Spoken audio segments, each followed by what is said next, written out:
Sorry, I'm looking at my microphone. Can you hear me okay?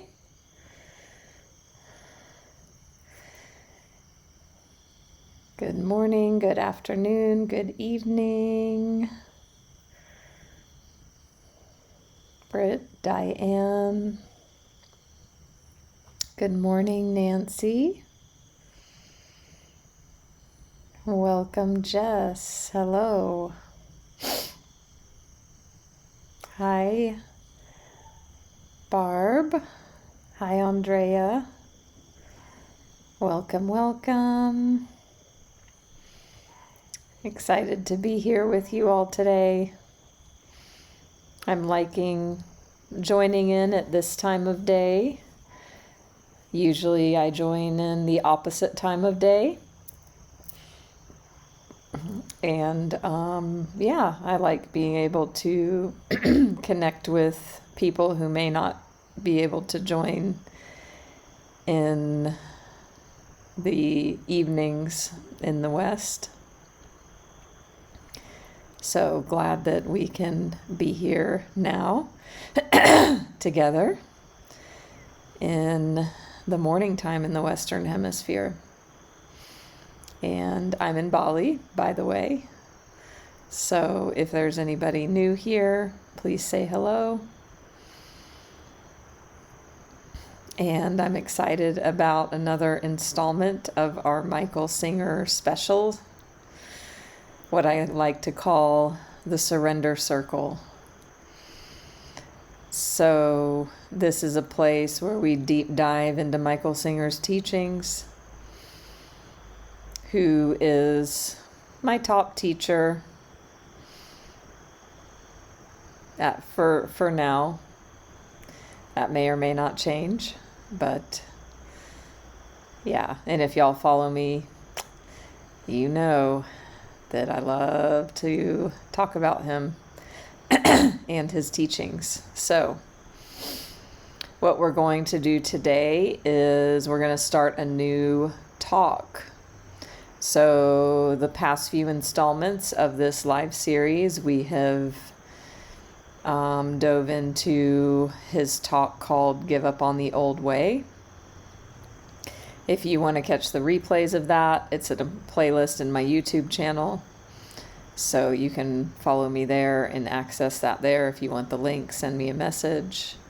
Today we're going to be starting a new talk by Michael Singer called Choosing Peace. So if you want the link to this audio, send me a private message. Excuse me. And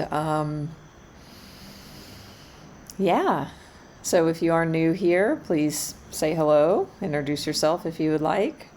I'm Natalie, spiritual life coach, Reiki Master Teacher, and intuitive. I've been a teacher on Insight Timer for coming up on 3.5 years. And I've been a listener of meditations on the app for 10 years. So, and I've been meditating daily for 10 years. So, I offer private sessions in Reiki and Ancestral Clearing, tarot readings, and spiritual life coaching, of which my coaching can include all of those things, depending on the sessions. So I just sent out my monthly newsletter. If you would care to be on the list, send me a message. I can add you if you send me your email address. Join my group here, Natalie's Healing Circle. And I just posted my newest meditation that's been approved in the premium area of Insight Timer. If you're a premium member, it's called Take Your Power Back from Them, Shamanic Healing. So if there's somebody toxic in your life, some dynamic where you feel you've lost your power or don't have any, or want to break a connection to a person, and it could even be to somebody not in your life anymore, but you still obsess about them or feel there's some sort of connection, you can do this meditation. It will really help you to shift the energy. So you can find that in my profile. I also just posted it in Natalie's Healing Circle group here on Insight Timer. Hello, Desire. Good morning. So, I think that's all the housekeeping. So we're going to dive into Michael Singer's teachings today. Hi, Elizabeth. So I want to, before we do that, just take a pause here and see, does anybody not know who Michael Singer is that's brave enough to say so? And of course, I'm joking. It doesn't matter. If you don't know him, that's fine. But if you don't, I can give a little context of who he is. And before we get into listening to his talk. So great. Diane, Jessica are new to Michael Singer. Good morning, April. Glad you're here. And please, too, don't forget to follow me here on Insight Timer. Give a donation if you would like. And thank you, everybody who donates. It's always appreciated. And you can also follow me on YouTube, Facebook, and Instagram, and check out my website for more information. I'm glad I got your name right, Desire. There's another person named Diane, so I was referencing Diane. Did I say hi to Elena? I don't think I did. Hi. Glad to see you. So, Michael Singer is an American. He's a bit older now, I think in his 70s. And he's been on the spiritual journey for almost 50 years. Like seriously on the journey, not playing around with it, but committed to the spiritual journey for that long. And his most famous book, many of you know, is called The Untethered Soul. So Oprah helped make that famous, and also it's an amazing book that just got famous in its own right. So if you know that book, he wrote it. He also has a memoir called The Surrender Experiment, which is amazing as well. So would definitely recommend that. And he has a new book out, Living Untethered. For me, I knew of the Untethered Soul a long time ago. Like even here in Bali, I remember 6 years ago, I was carrying around Untethered Soul with me everywhere. And I'd heard it before. I used to live in Southern California and go to Agape Church with Michael Beckwith, if anybody knows him or that church. And that's where I first remember. Actually, I knew that book before then, but they would read every Sunday a passage from Untethered Soul. So that's kind of my, background with Michael Singer, but it didn't light me on fire until his podcast, as April saying, listening to his podcast. So Sounds True publishes his books, or I don't know, I know published the newest one.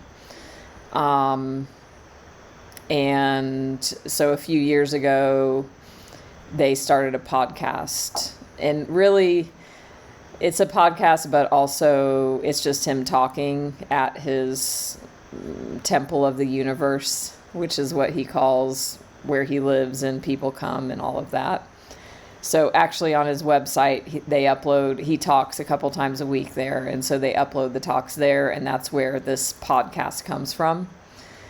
But listening to his material versus reading his books for me has been a very different experience. The books are powerful in their own right, and hearing him talk is for me more powerful, more impactful, the messages in the talks. So we are going to be listening, and this will be our second talk that we're going to listen to in this series. So strap in and strap on. So the way we do this is I just start playing it, and then I just stop when I feel called to say something. And please ask questions, make comments. You can make this a dynamic space in that way. I have held like a Michael Singer surrender circle on video call before, like on Zoom. And that was really fun. I know at least one person here was there. And that's something I'm considering doing to have a more dynamic space. So if you'd like to be notified of future happenings for that, send me a message. Yeah, and I'll keep you notified. So the talk we're going to listen to today, and we won't finish, I don't think, it's called Choosing Peace. So it reminds me of, in my coaching, you know, it comes up a lot, like me as a life coach when I'm coaching clients or potential clients. You know, a lot of what we talk about in coaching is like, what do you want? Where do you want to go, and what do you want? What do you want to create? What are your goals? What's your vision? And I was on a call today earlier with somebody. It was our first call together, and they were really dug into an issue, a challenge, really a mindset. And I asked them, like, if you had this thing, what do you think it would give you if you had it? And she said, freedom and peace. And I was like, well, why wait for something to change outside in the future when you can give yourself freedom and peace right now in this moment? You don't need to wait for that to give yourself what you think that's going to give you in the future, right? We all say we want money, or we want love, or we want the new job, or we want to move or travel, etc. Why do we want all of those things? If you really come down to it, we want the experience we think we'll feel in the having of those things. And I would imagine if I took a poll, and you can answer if you'd like, but like thinking of the thing that you want, what do you think having it will give you? And I know when I answer that for myself, it's always peace. The answer is always peace. That's really all I want. Peace and freedom. And peace. Like, if I have peace, then I don't care if I have freedom, because I'm at peace. And then I am free anyway, right? So this talk is called Choosing Peace. Hi, Rochelle. So let's get into it. And let me know if you can't hear the audio or something like that.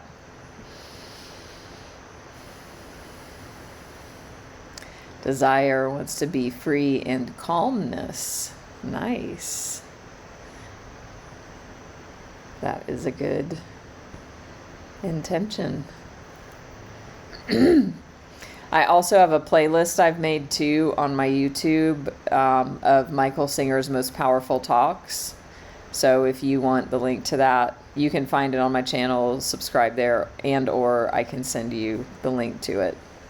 And actually, the first talk in the playlist is the talk we listened to last time. The Give Up on the Old Way is number 1. So I think I'm going to keep these in order. So if you want a place to access them. So number 2, we're starting, called Choosing Peace. The highest state of life and of living life is peace. When you are at peace, all of life is what it is. no matter what it is. When you are in turmoil, it is hell, no matter what it is. It is not the outside that determines the beauty or ugliness or discontentment or contentment of life. It is your state of peace. It is your inner state. The yogi must never ever forget this. If at any time, at any point, you decide that the outer state of things is more important than your state of peace, you will catch fire. You will come to a point of evolution where even a single thought of resistance, you will catch fire. There is only one seat, and that is the seat of peace. But it is something you have to learn for yourself. This is the first principle of life, is peace. Everything else is how to attain it. Before you can even begin this serious journey to peace, you have to have reached the point of wanting peace more than you want anything else. The reality is that you do. The only reason that anyone wants anything other than the way it is because the way it is not bringing them peace. If how it was brought you harmony, contentment, quietude, and a sense of well-being, peace, you sure as heck want it to be that way. And no matter how it was, if it brought disharmony and discontentment, then you would want it to change. So a wise being remembers, it is my state that is of interest to me. Even if that which normal human beings consider the worst thing that could happen, just the worst, to lose a loved one, to have bodily damage, anything. If you maintained a state of peace and openness, it's just what happened.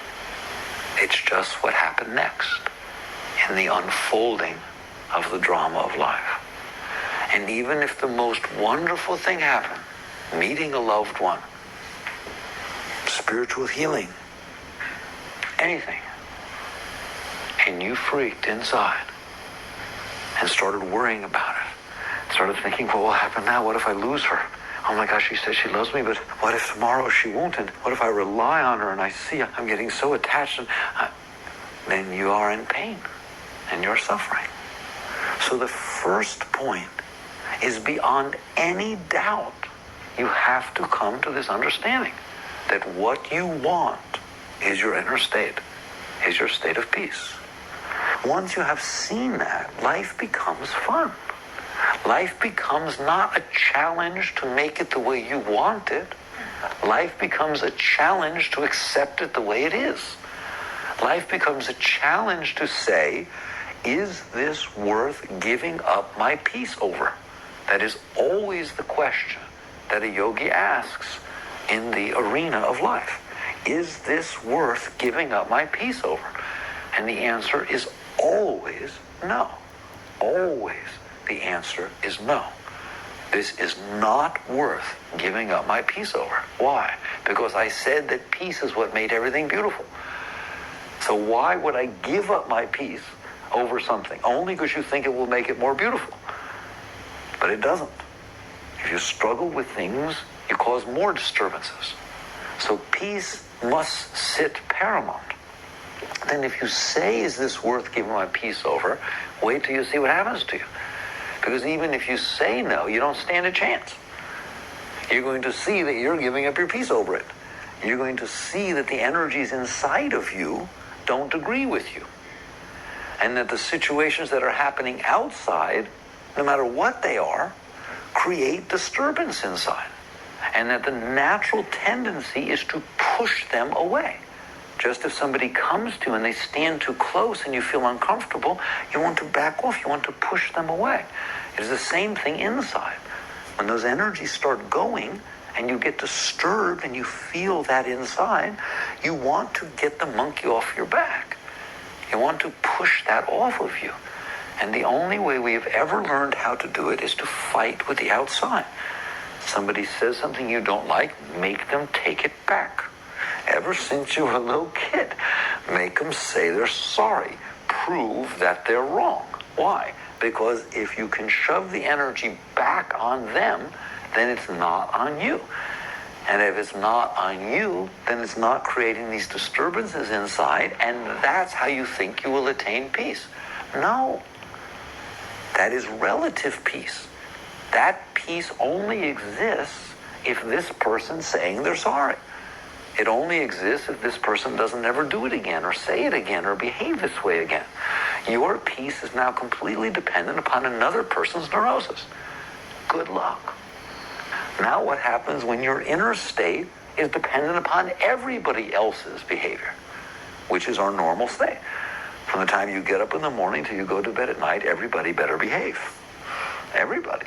Even the person behind you at the traffic light that you don't even know, that beeps at you because you didn't go right away. You're in trouble. They shouldn't have done that. You'll stare them down at the next light. They'll never do that again, depending on how much you want to resist. The point is, that person's behavior took away your peace. You don't even know their name, but it took away your peace. Who can relate to that?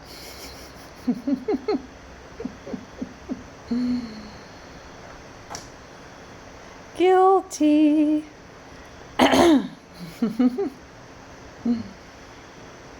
Diane wants to get back to inner peace. I'm so glad your therapist told you about insight timer desire, and you're welcome. Hi, Marianne. Great question. You will catch fire. He said that earlier on. Carolyn. Yep. So what he was saying, it was something like, if you don't keep your peace, you will catch fire. To me, what I'm taking that as meaning is you will create suffering inside of yourself. Anything that we resist or cling to creates samskaras inside, energy that we didn't let pass through. And so, I mean, can y'all even feel into it and relate? Like, we'll even say the person that beeps behind you and you feel something come up, it feels like fire. That he calls it inner disturbance. So I think it's just a term he's using to describe what happens in here when we resist something, the energy gets pushed down. Does that help? Yeah. And definitely can cause dis-ease in the body. Yeah. So he basically is describing that we want to come from peace. We want to come from a seat of peace, and that we can choose that, and we can choose to give it away to the driver in front of us, to neurotic people outside of us, to anything outside of us. And then earlier he was saying something like, I'm not going to give up my peace for this. Or you can ask yourself the question, is this worth giving up my peace over? It reminds me of the quote, do I want to be right or do I want to be happy?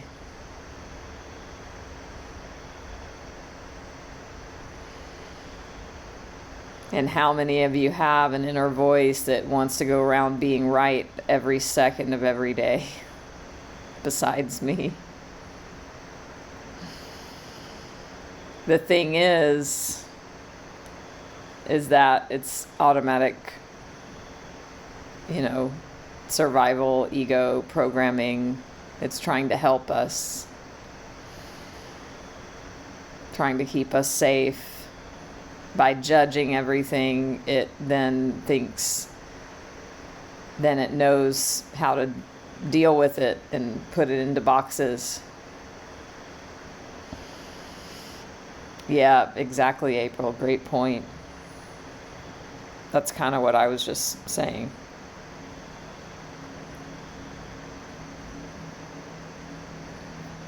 In the last talk we listened to, that was the point of that talk, was stopping seeking anything outside of us to give us anything, or stop pushing away the outside.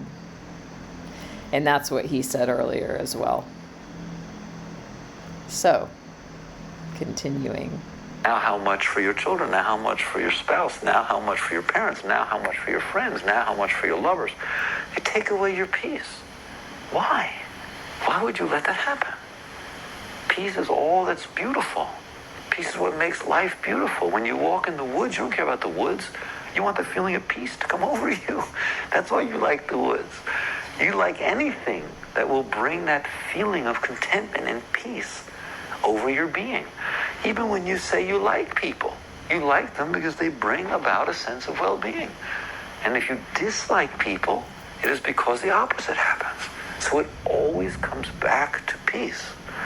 So the question becomes, how are you going to learn to become 100% peace, regardless of what's unfolding around you? This is the process of your spiritual evolution. I want to stop here because a story just came to mind. Hi, Claire. Nice to see you. In a while. A story from his book, Surrender Experiment. Hi, Mishi. So, if you don't know, Michael Singer, through an amazing chain of events, became CEO, or on like the head of, or on the board of directors of, like a $1 billion company. And in the 2000s, early 2000s, maybe late 90s, I think it was more in it was in the 2000s. He, somebody accused him and the board of embezzlement and fraud. And, this is a $1 billion company, so it's a really big deal. And in the book Surrender Experiment, he tells a story of how one day, he's at work and his place is raided by, 100 federal agents. And they stormed the company and started seizing everything, computers and files and boxes and information. And he talks about how, people are freaking out, and he is sitting there, and he is in peace. And the thoughts that he had were, wow, this is a once-in-a-lifetime experience to have these policemen come in and raid my building. And then he was thinking, these people are just doing their jobs. It's not personal, and he may have even offered them a drink of water or something like that. So that's a very powerful example of somebody who is a master of what he's talking about. He also did an Oprah interview, one of the ones under the trees, that's more like more modern, like not a long time ago. It was still maybe 2010 or 12, but he did this Oprah interview after Untethered Soul came out. Yeah, you're right.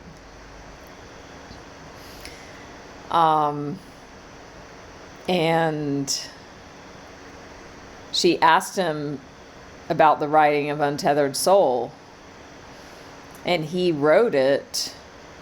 So after this raid happened, it turned into almost a 10-year ordeal because it's a huge billion-dollar corporation and court, federal court, courts and lawyers and blah, blah, blah. I mean, it took forever. And it was in the news, and it was all, accusations and just drama. And he wrote The Untethered Soul during this time, and Oprah asked him, did you ever lose your peace? Did you ever get worried or stressed while you were writing this book, when this all was over your head for so long?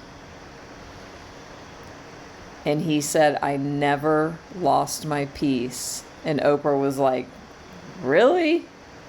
Not even for a second? And he said, not even for a second. He never lost his peace. Can you imagine? I mean, to me, it's just blows my mind. That's why he's the teacher.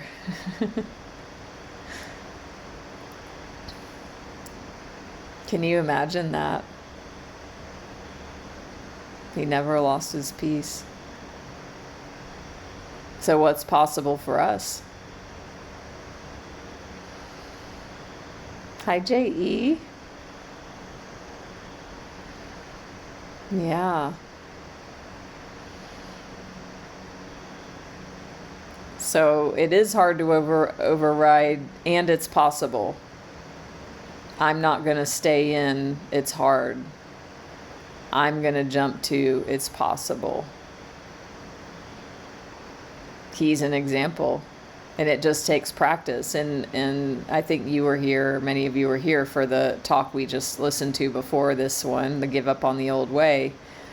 He said, and I talked about this too, he says the number one thing, if you want peace, if you want to liberation and overcome suffering, you have to want it. You have to want to do it. And you have to be committed. So, let's continue. A yogi sits in peace. A master sits in peace. They're just at peace. The world is spinning round, and they see it. And they are calm with it. And when everyone else is freaking out, they're here. They just, oh, look what's happening now. That's what he was doing freaking out. When the police came. Ramana Maharshi, the great ones, the group of his disciples, they were robbed. Some bandits broke in and not only robbed, but beat them and beat the master. And he went through the entire situation, and that was it. And in the morning, they said, should we call the police? No. They took what they needed. They may have needed it more than me. And he healed his wounds and never mentioned it again and went about his business. All right? Mahatma Gandhi died peaceful. When he was shot, assassinated, they say he turned his head in the direction of the assassin and with great love and compassion looked him right in the eyes, and as he fell, pranamed to him. That's a fine way to die. You're going to die eventually anyways. He died so beautifully that we tell the story of his death years and years afterwards. Yogananda died the same way. When Yogananda died, he was at a banquet for the ambassador of India, and he got up to give his talk, and he gave his talk, and when he was finished speaking of God and India and everything he always said he loved, he turned to the right, lifted his eyes, smiled, and dropped his body. And that was that. It's beautiful. And they went back to his writings from years earlier. And when they would speak to him about his death, he said, I will not die in my bed, doing nothing. So when I die, I want to die with my boots on, speaking of God and India. And that is exactly what he did. So basically, peace, even at death. I want to show y'all who he was just talking about. That's why I got up.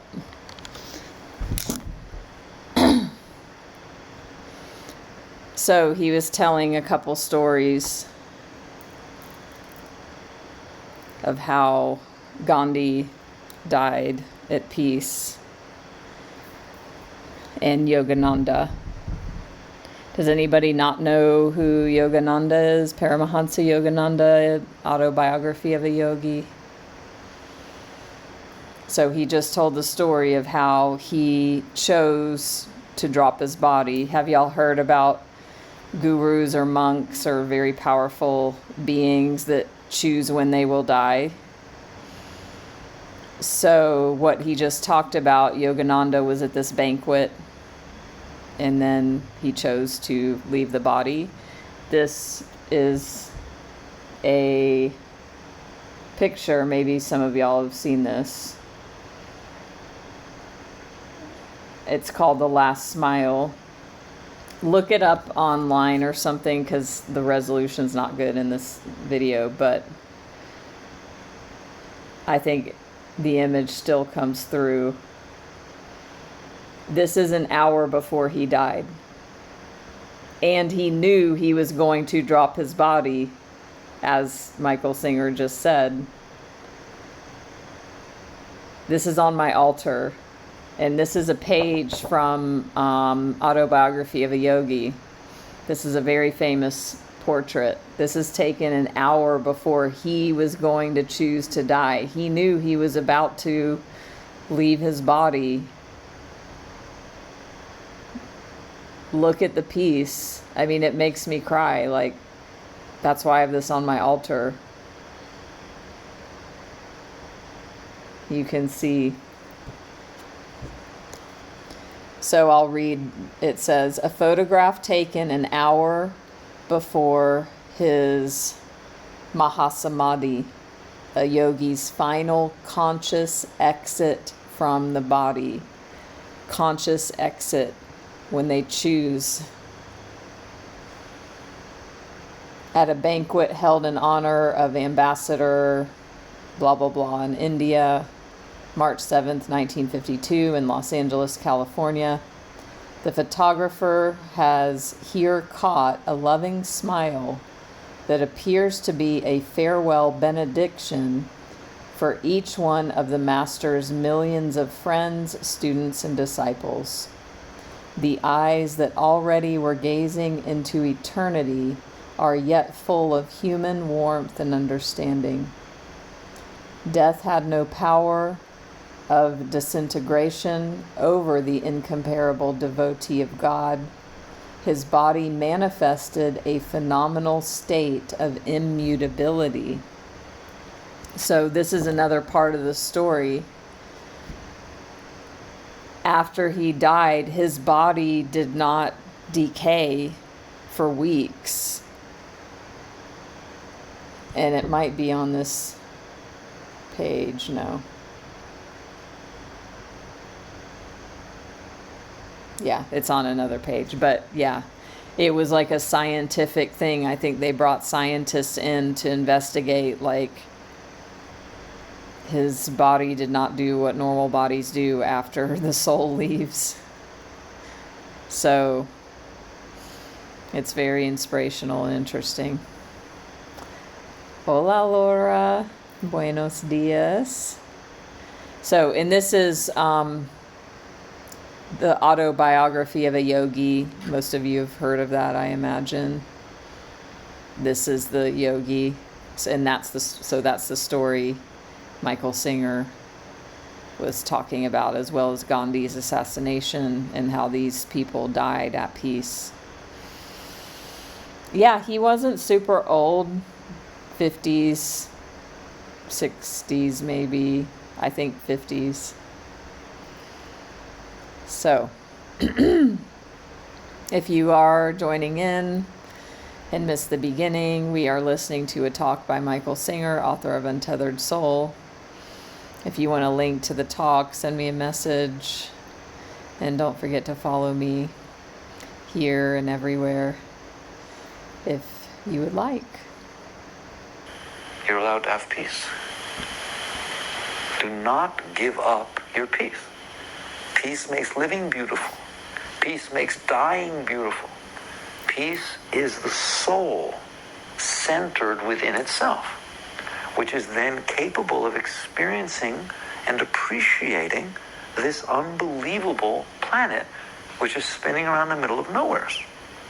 So each day, you are given a tremendous opportunity for growth.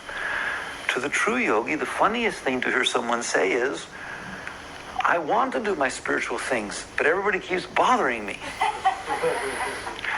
Or I wish I could devote myself to growth, but I'm so busy, and all these other people are so screwed up.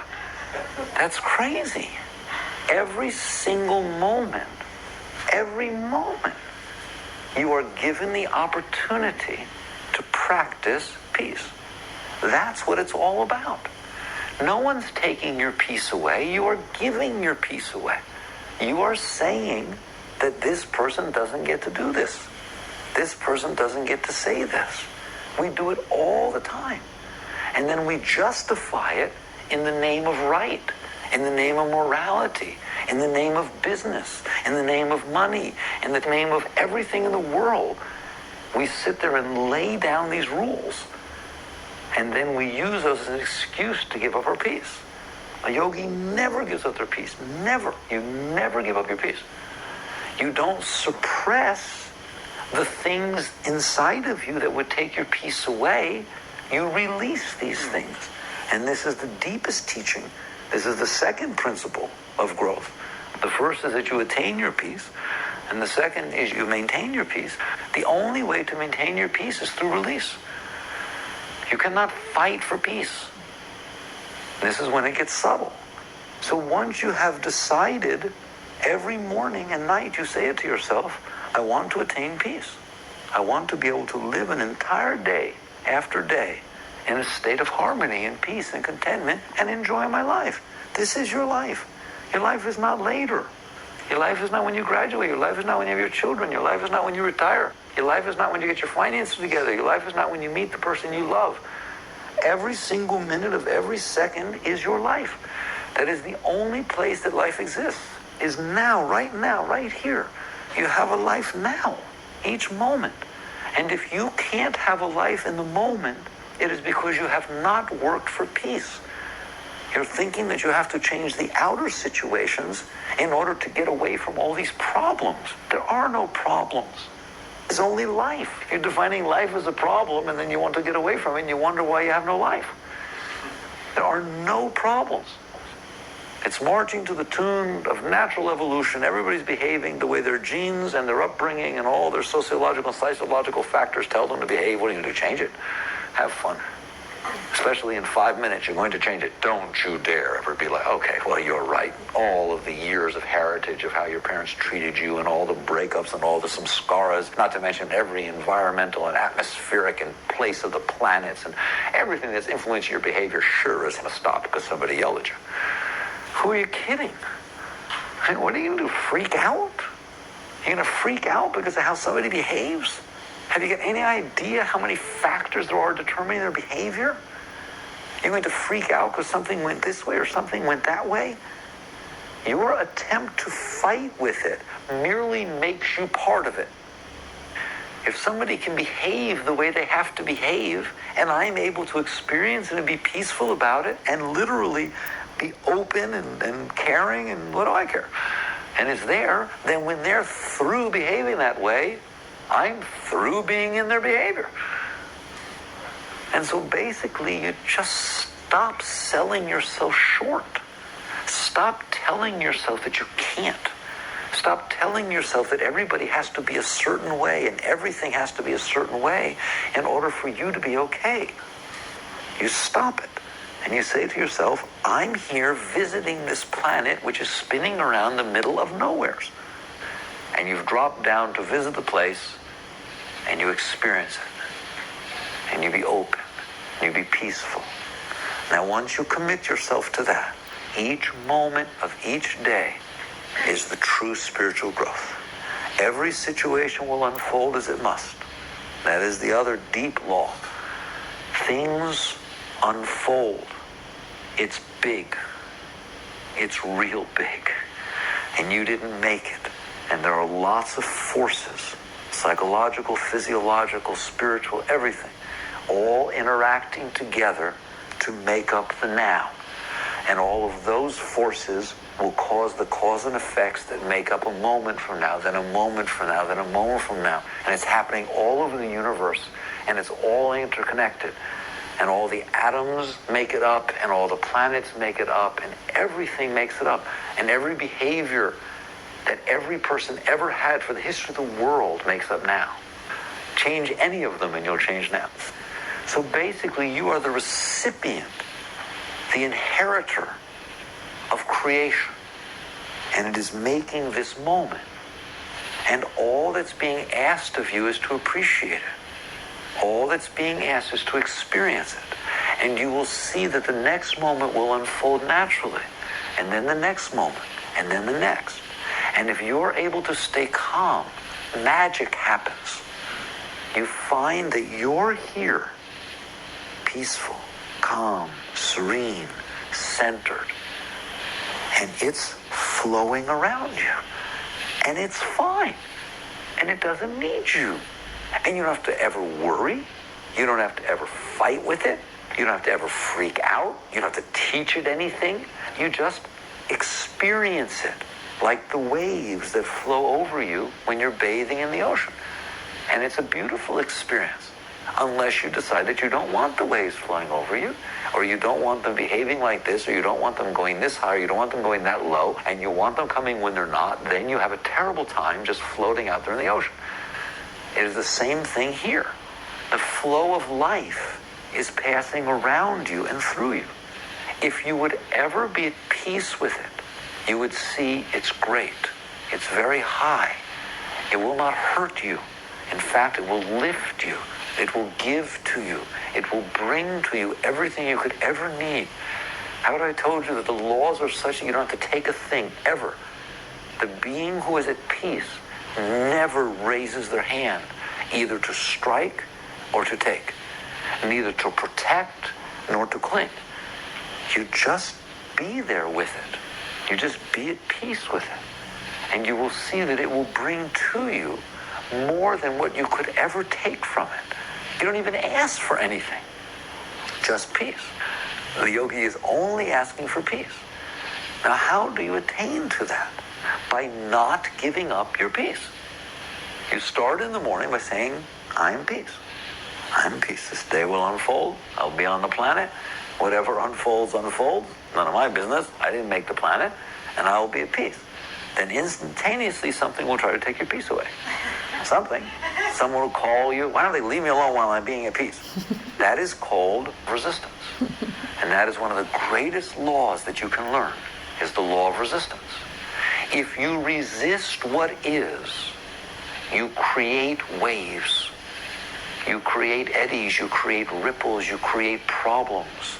And those energies start to spin around and attract negativities and cause disturbances and blockages and disharmonies. If you let the person call you, all right, and you just experience that as part of it, you will remain calm. If you're sitting here in meditation and somebody clumps in, rocking the floor where they're walking, if you experience the beauty of the vibrations as they shoot through your aura and pull you out of deep meditation, Then, when they are through elephanting through the temple, sometimes we let elephants loose in here. When they are through elephanting through the temple, you will naturally pull back and drift up again. And you will find that you are in a higher state, not a lower one. Because the vibrations of the energies that you absorbed will lift you. That was deep. That little nugget he just shared. Did y'all catch that? I see some familiar faces, Louise and Jeff. So, because he's teaching from his temple, and he gave the example, somebody comes in the meditation hall like stomping or walking, not walking softly, and what's the normal, reaction? To not be pleased with it, to judge it, and to resist it. So that resistance starts, that's the catching fire part. But what he said is, if you're coming from peace and somebody's, as he said, elephanting through the room, if you're at peace, you will allow in these vibrations from the floor of the clomping, and they will move through your body. And then when the clomping stops, he said you will actually go to a higher vibration than you were before. Like, that's a new thing I haven't heard before. Yeah, that's right, Claire. So, it's my bedtime.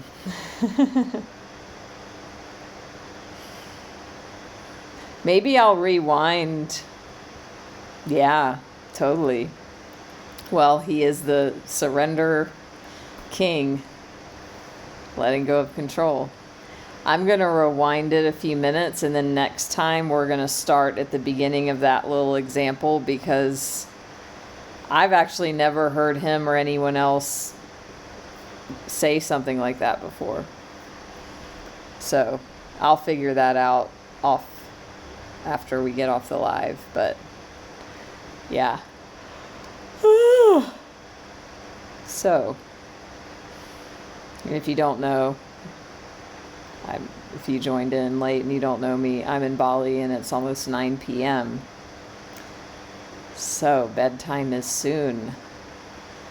I just recreated my altar, which, wow, y'all can see from far away. That's where I got this. This is on my puja table, my altar. I just finished listening to the book by Ram Dass, Polishing the Mirror. One of my clients said that book was life-changing, so I got it, listened to it. And he talked about having your puja table and using it. So I have it, but I don't use it in the fact that I don't meditate in front of it and look at, guru pictures. I have Ramana Maharshi there. I have Amma there. I have Saraswati, Ganesha. But yeah, so I just made that space today. So that will be my space. And it's facing east as well, which is recommended. So anyway, hi Jessica. If I feel like I'm back in South Carolina again. If y'all don't have an altar, something to have. I have crystals, singing bowl from Kathmandu I got. Hi Nikki. So what we listen to is a talk of Michael Singer's. It's not officially a podcast. what it is it's a talk on YouTube. Somebody repurposes his talks that they get from his website, tou.org, which means templeoftheuniverse.org. I know last I checked, it's been a few years, they would upload talks like this, like 2 or 3 times a week. There was a section you could listen to them. And also, he has an official podcast put out by Sounds True Publications. And it's basically the same thing, but they call it a podcast, but it's his talks. So, which we are going to get to. And I said this earlier, if you join late, you can follow me here, YouTube, Facebook, Instagram. This video right here will be uploaded as a replay on YouTube if you want to go back and catch up. But some of, because my friend shared a singer podcast with me like 2 or so years ago, and that's when I really got into him. So we are going to, coming into future episodes when I do this surrender circle, we're going to be going back to those original podcast episodes.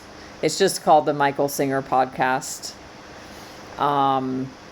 Because I've listened to some of those. There's only 10 episodes in the first season. I've listened to them like so many times, so they're really amazing. So the Temple of the Universe is his compound. So if you read his memoir, The Surrender Experiment, his name's Michael Singer, you'll hear how the story of how this place where he lives came about, and how it's just amazing. He didn't go out and find it. It just happened because he surrendered and stayed at peace. But so it's a place people come. He lives there. There's, places to stay. It's like a compound or something. So he calls it the Temple of the Universe. And the website is tou.org. And that's where the talks are. Hi, Keela. They still do that. Okay. Great. Hi, Gail. Have you heard of Michael Singer?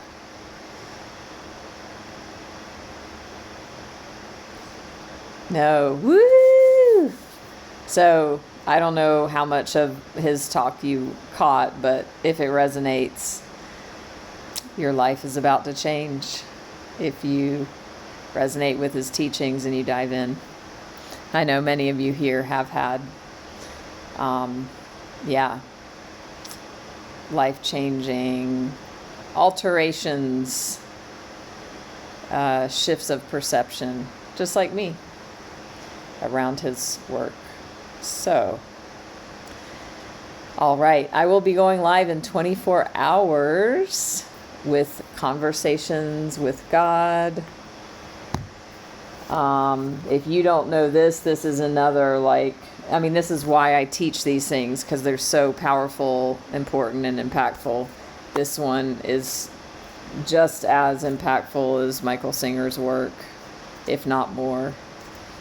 So if you don't know Conversations with God, you don't want to miss this. If you do know it, it's time to revisit. And again, I have all the replays on my channel.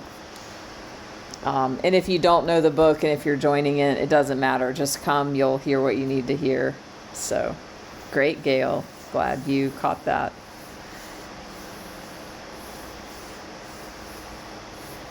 Hi, Ellie. Yes, it's night time in Australia right now, depending on where you are. If you're in Perth, it's the same time, but if you're in the east, it's quite late. So thank you for joining. So I will see y'all in 24 hours. I look forward to it. Much love. I'm grateful for all of you. Thank you, thank you, thank you. And bring peace into your day. Remember, you choose it. He said nobody can take your peace from you. You give it away.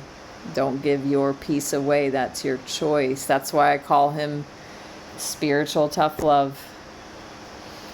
Because he He is. He's spiritual tough love. Okay, see you soon. Bye-bye.